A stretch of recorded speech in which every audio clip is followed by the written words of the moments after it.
Pinkney. Good evening, everyone. Welcome to the Infowars Nightly News. I'm Darrin McBreen. Today is Thursday, April 17th, 2014. And here's a quick look at what's coming up. Tonight, the New York SAFE Act is met with mass civil disobedience from gun owners. And original Black Panther Larry Pinkney exposes the truth about Al Sharpton.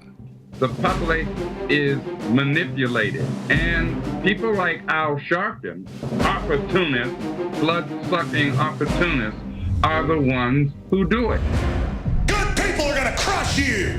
Intellectually, it's begun. You can feel it.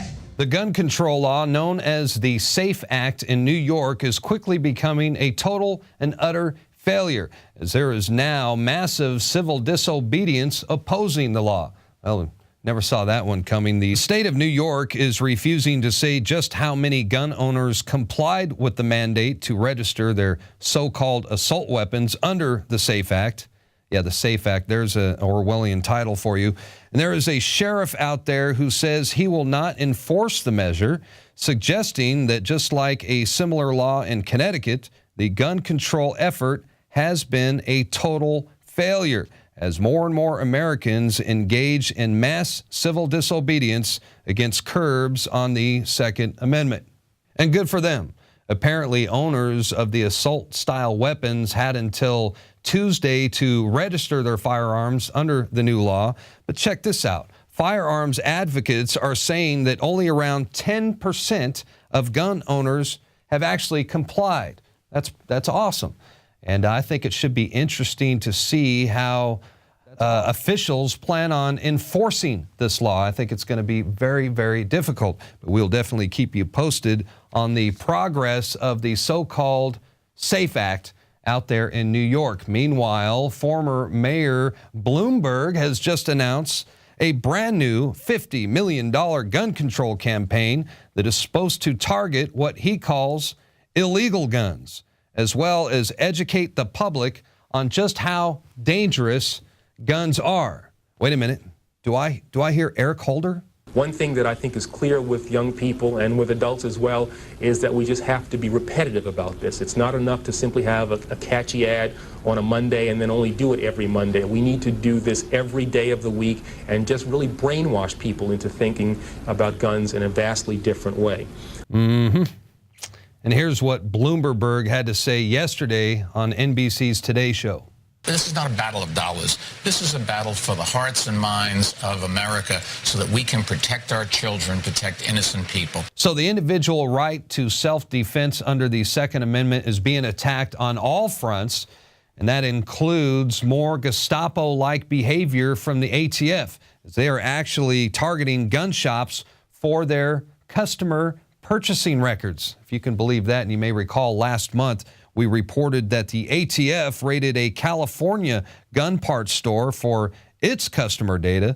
Well, now the agency is trying to force a gun owner in Maine to shut down his entire business because they had the nerve, the audacity to defy the ATF and reject their demand to hand over his customer records. They actually wanted to scan every single page of the Pack and Arms customer database located in Sanford, Maine.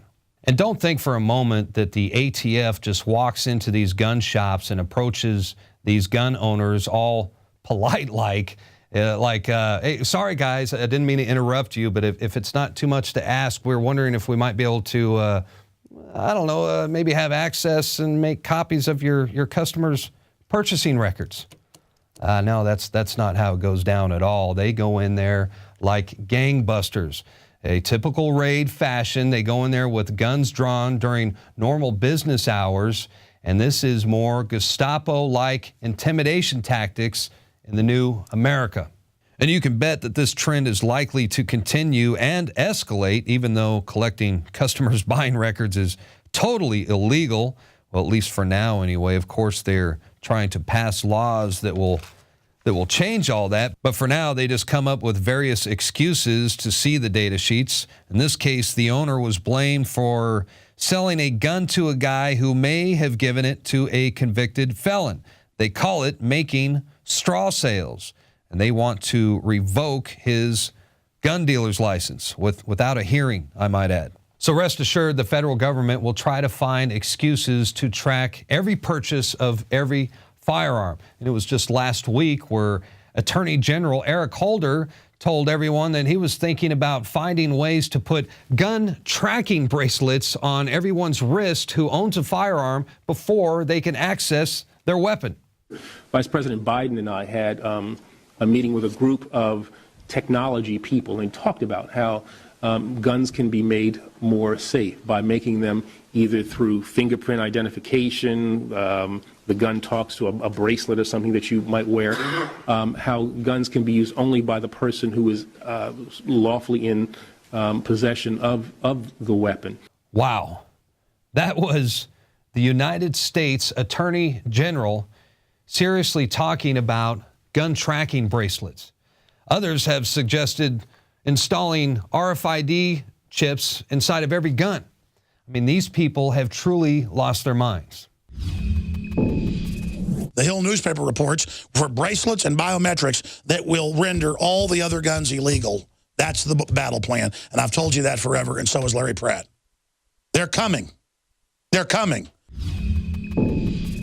And that was earlier today on the Alex Jones Show. Look, the federal government wants all the purchasing records from the gun shops. They want to track each and every single gun. They want to make gun registration mandatory. And that, my friends, that ultimately leads to gun confiscation. From my cold, dead hands. That's right. Come and take it. That means you, Bloomberg. All right, we're going to take a quick break. Just a reminder, after the show, we're going to have a report from Leanne McAdoo. It's about equal pay for women. But right after the break, I'm going to sit down and talk with former Black Panther Party veteran and victim of COINTELPRO. He was a political prisoner for 10-plus years, Larry Pinkney. And we're going to discuss the latest revelations that the Reverend Al Sharpton was once a cocaine dealer who turned into an FBI informant. As many of you know, he's also a chronic master race baiter. So anyway, you don't want to miss it. Al Sharpton, we're going to talk about him with Larry Pinkney up next on the Infowars Nightly News.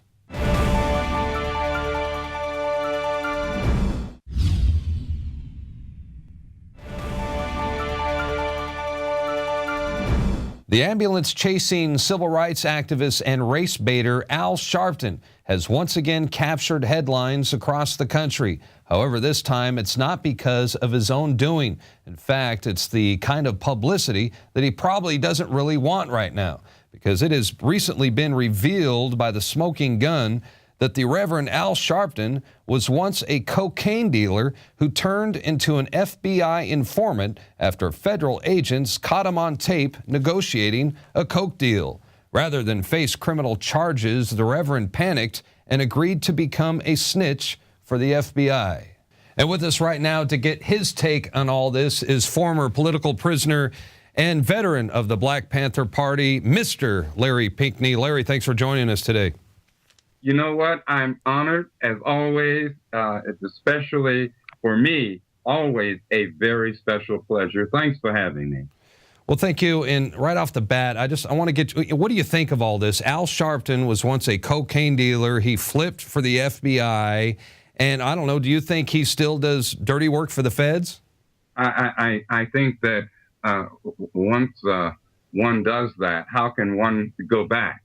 All right. I mean, the reality is that he should never have flipped, quote unquote, to begin with.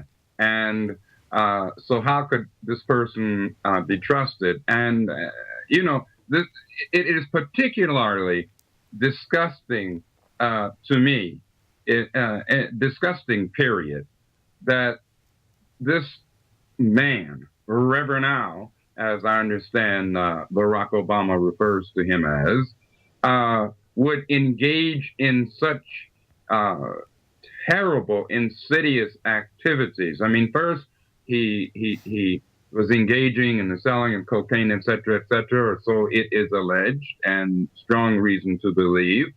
Secondly, he flips, quote unquote, to serve the interests of the FBI. As a veteran of the Black Panther Party, I want to point out historically that under the auspices of the infamous COINTELPRO counterintelligence program, that the FBI actually used many such people, such as Al Sharpton, okay, to destroy the original, I'm talking about the original, not to be confused with the so-called new Black Panther Party, all right, but to destroy, to infiltrate, to destroy, to disrupt, to neutralize, to decapitate the Black Panther Party. So to me, not only first and foremost as a U.S. citizen, but also as a veteran of the party, I find this particularly repugnant.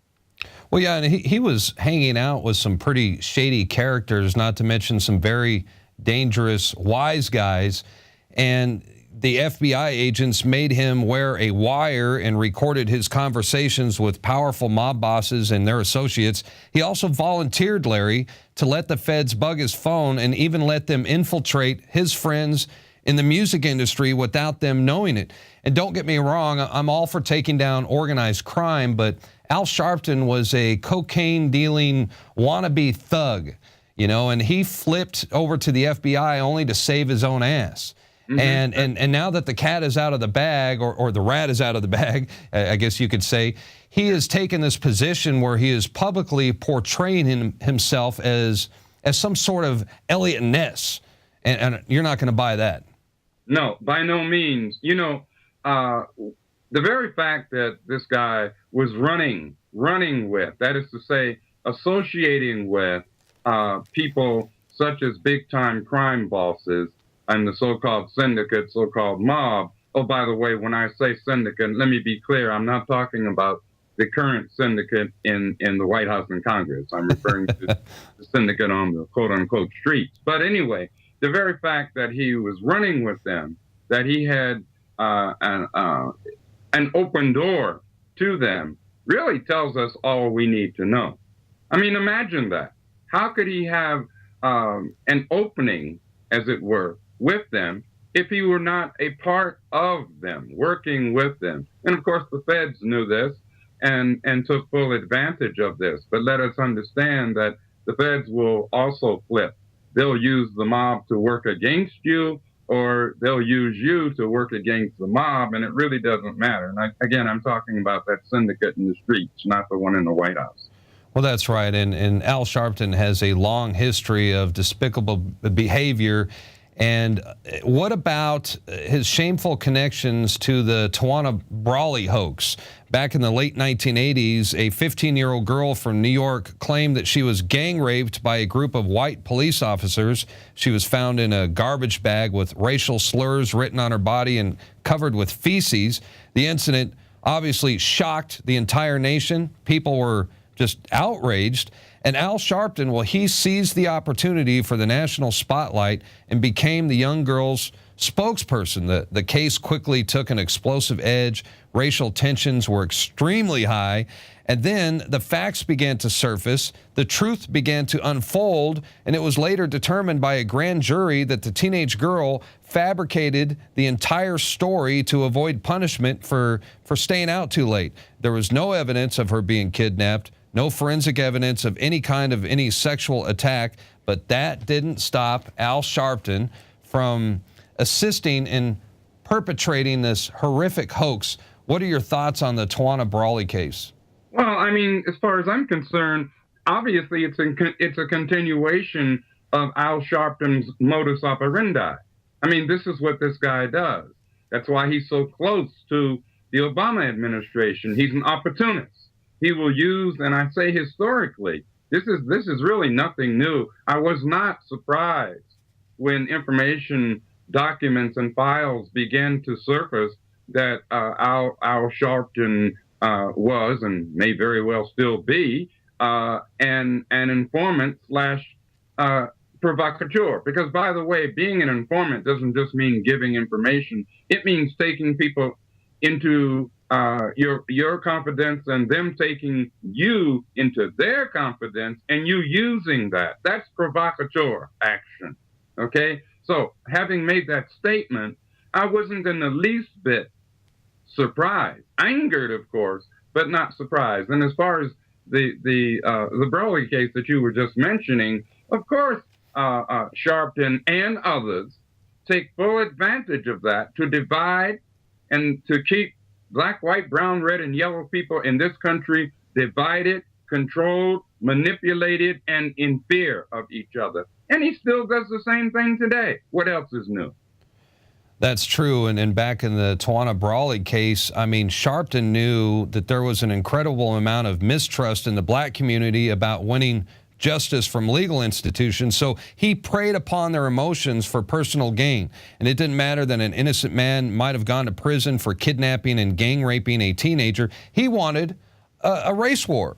And by making up this horrific story, it really undermines every young woman who's ever been brutally raped. It undermines everyone who's been victimized by racism, you know. But this is the kind of guy, it seems like that this kind of behavior is now rewarded nowadays, because now look where he's at. He's got his own show on MSNBC. He's got his own talk show. He's got a best-selling book, and he's hanging out with Obama in the Oval Office. Well, to me, this is COINTELPRO all over again, all right? I keep saying to people, for years now, I've been saying that the counterintelligence program never went away. Here's an example of how operatives, quote unquote, operatives work in such a program, all right, to undermine, it actually undermines the security of our nation, of our people, because when I say our people, I mean everyday, ordinary, black, white, brown, red, and yellow people. Our people, okay? It undermines their security, our security, because it plays us off against each other. And then you have blood-sucking opportunists, such as Sharpton, and he's not the only one, folks. A lot of people out there just like him. But as you said, look how he's rewarded. This guy has been rewarded big time, and on top of that is shown as being, quote, a leader. He's a misleader. Well, you're right. And I tell you what I'm getting tired of, and that is like the Fox News Network, for example. Let's not let them off the hook either, because I don't know how many times I've heard Bill O'Reilly, for example, ask his listeners, where is the black leadership right now?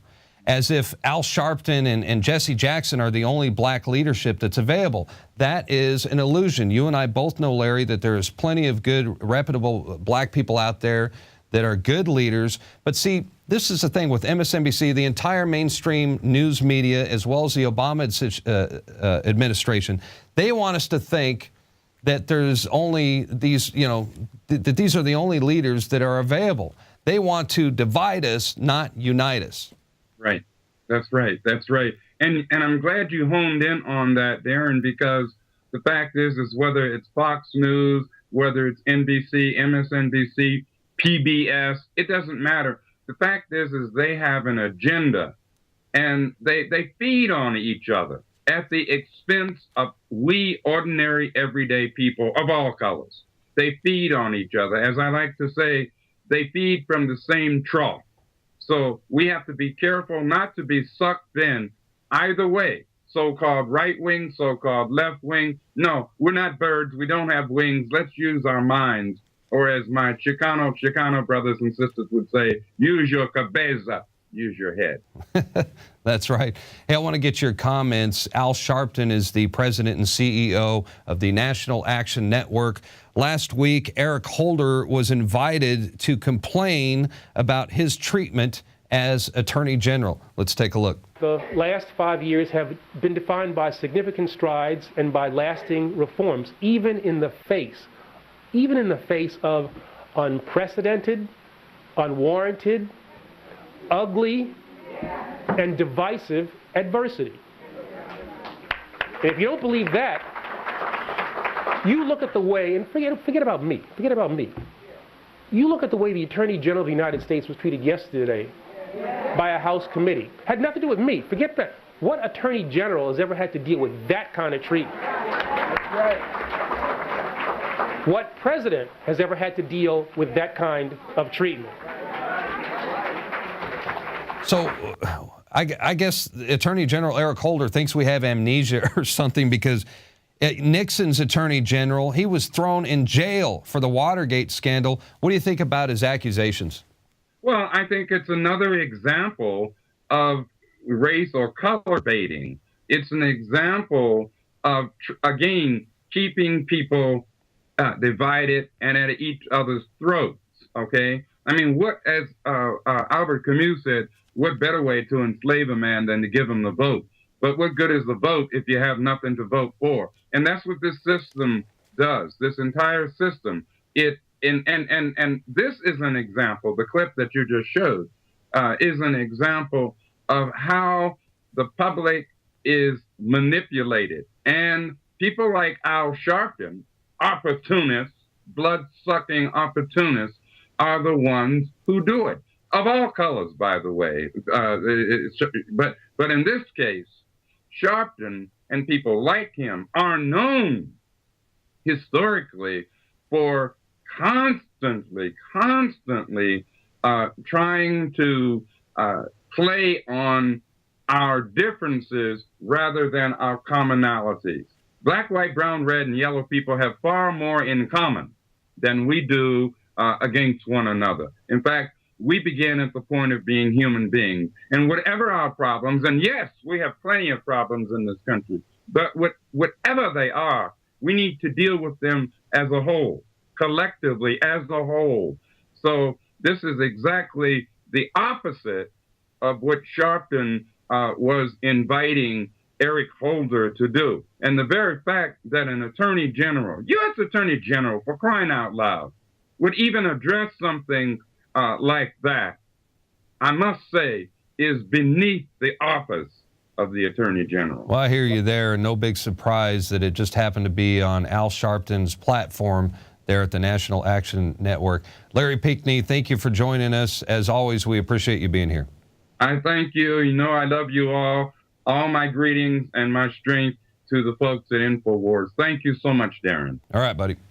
That's right, folks. It's all about the illusion of choice. You think you have a choice, but actually you do not. For example, here's a chart that the guys in graphics made for me. Did you know that United States, we have 1,500 newspapers, 1,100 magazines, over 9,000 radio stations, 1,500 TV stations, and 2,400 publishers.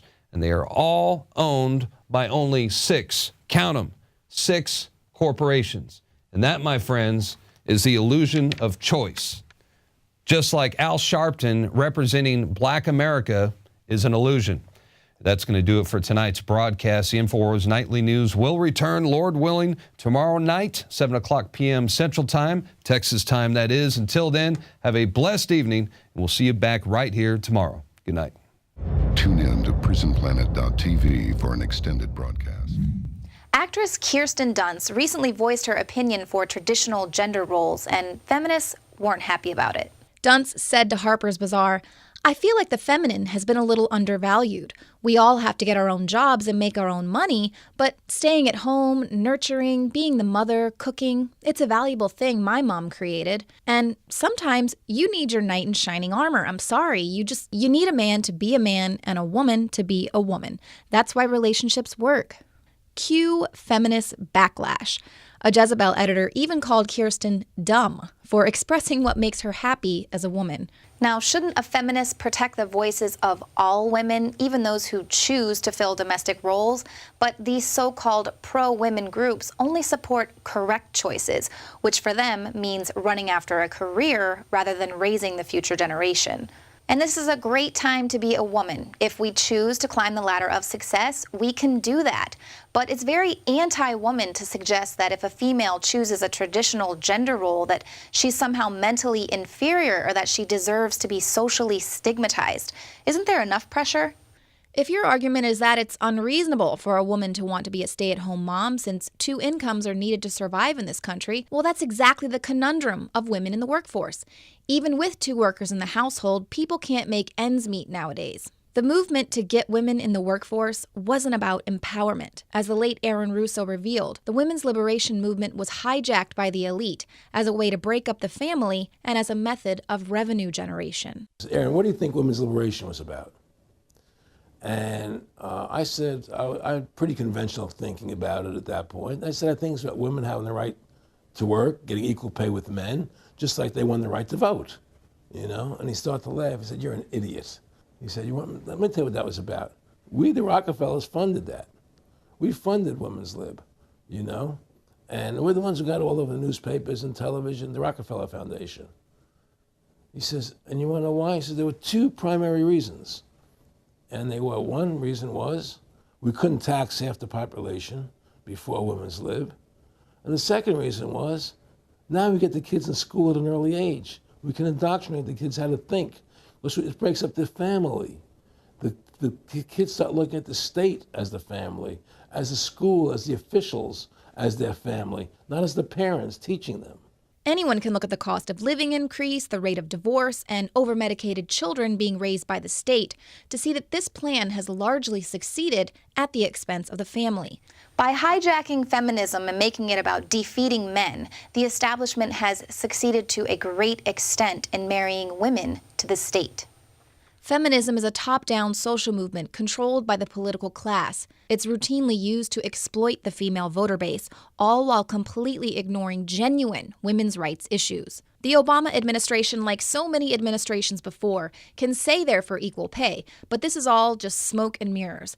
Female staffers at the White House are paid just 88 cents for every dollar male employees earn. I still don't understand why you're saying that's evidence of discrimination outside the White House, but the same metric is not evidence of discrimination inside the White House. I mean, it's the same metric. Well, first of all, again, if you want to compare metrics, we're doing better than the public at large. No, better than the outside? And top Democrats also pay female employees less than men. According to an analysis of salary figures collected from the Secretary of the Senate, female staffers in Democratic Senate offices were paid just 91 cents for each dollar paid to male staffers. Men received higher average salaries in more than 2/3 of the 43 Senate offices analyzed. Many of the senators with the largest pay disparity between men and women are facing re-election battles in 2014. Considering how important the female vote is to Democrats, it's not a wonder there's this huge Equal Pay Day push. Senator Dick Durbin, who is leading the push by Senate Democrats to pass the Paycheck Fairness Act, pays women on his staff far less than he pays men. Female staffers in Senator Mark Warner's office are paid 72 cents on the dollar compared to male staffers, and it's just 71 cents to the dollar for female employees of Senator Mark Begich. It's not just about women and their families. It's about building a stronger, more resilient middle class in America that has been under stress and threat now for decades. Well, she's very passionate for a senator who pays her female employees just 82 cents for every dollar her male staffers earn. And there are numerous other senators up for re-election with a large gender wage gap. The Democratic Party, the White House, they don't actually care about equal pay for women. It's already illegal to discriminate based on gender under the Equal Pay Act of 1963. What they care about is retaining power, being re-elected, and keeping women from seeing their hypocrisy. The problem with this often cited 77 cents gender pay gap stat is that it's based on selective data. A Washington Post fact-check piece says the 77 cents number is based on Census Bureau annual wage data that doesn't consider hourly wages versus salaried workers. It doesn't factor teachers who work 9 months out of the year, for example. It doesn't differentiate between education levels or years of experience. Perpetuating this myth of unequal pay without providing context not only serves to make working women feel victimized, it continues to further divide us.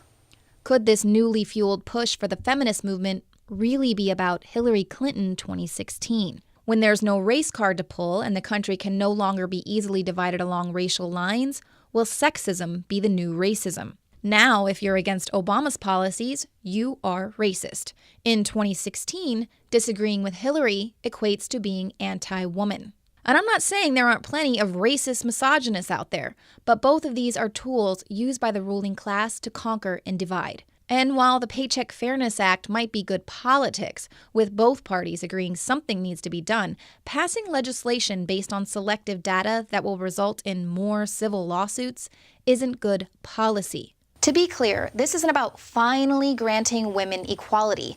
By trotting out their Paycheck Fairness Act, Democrats can underscore their Republican war on women meme, and both sides can shift voters' focus onto ancillary issues while avoiding key political problems, like how to get all these people off of welfare. But that's not the point.